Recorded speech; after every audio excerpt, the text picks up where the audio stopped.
we're going to be looking at an El Nino developing through the season. The parts that remain unsure is how strong, which is as important as El Nino itself, how strong, and the timing relative to the peak of the hurricane season.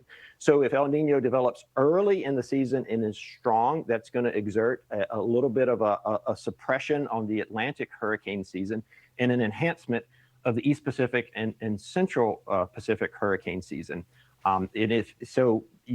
That's kind of what you're looking at there from a top line perspective.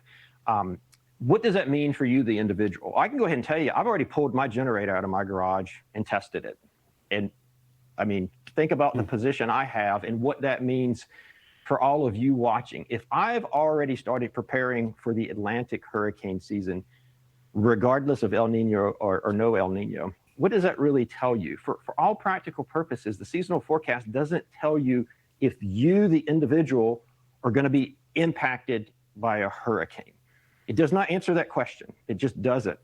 And so you have to treat every hurricane season the same way and be prepared come June 1. Yeah, so at the very least, Jamie, it's the messaging. It's going to happen in Lakeland. It's getting the word out that, hey, it's right around the corner and getting things prepared for what's to come. And as we just discussed, sometimes in the Gulf this time of year, those boundaries like to hang out. And if it's not a tropical low, it can bring some very heavy rain, which is one of the features that we see with cyclones. We don't have much time, but you guys use a lot of tools at the National Hurricane Center, and talking about some new info. There was some research that was published by NOAA. You guys use in home the HAFS, the Hurricane Analysis and Forecasting System. It's an operational hurricane model. Well, we learned this week, I think we have the headline, that new drone data is going to be incorporated into HAFS because those small uncrewed aircraft, they've improved intensity forecasts by about 10%. I mean, it seems like a pretty big deal, a 10% improvement in intensity forecasts. From what I understand, these drones are released from the P-3s, the aircraft, but they're unmanned, they're able to get closer to the surface and collect some really important data where it's too dangerous to fly. Is that something that as a forecaster you all are looking forward to seeing how they improve the forecast? Oh, absolutely. For safety reasons and logistical reasons, the manned aircraft has to fly at a certain elevation. And the reason for that is if they encounter turbulence and they're close to the ocean, that's obviously a huge problem.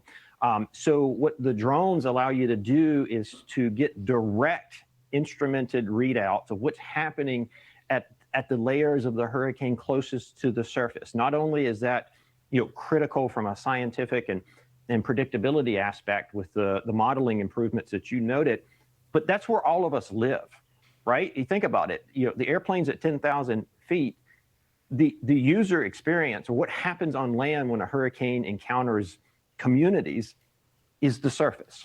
And so it's really important that we know how the hurricane is performing or how it's reacting, not only at 10,000 feet, but have these direct readouts closer to the surface. That's what helps us to tell your listeners, like the conditions that could be felt on the ground. Yeah, I mean, it's incredible just the strides we've taken and how it truly does help the forecast, because ultimately people want to know where's it going and how strong is it going to be. And this all leads us to those answers. Real quickly before we leave you, because we're out of time, the hurricane that we're looking at on loop, I've been wondering which one that is. Is that a Dahlia behind you? That is Helene. The reason we sort of had that up there is to show these rapid intensifiers. Some of these systems develop really, really close to land and develop really, really quickly. And that's why we sort of spoke earlier on about the need to be prepared before a system forms. A lot of people like to wait till a system actually forms and threatens them.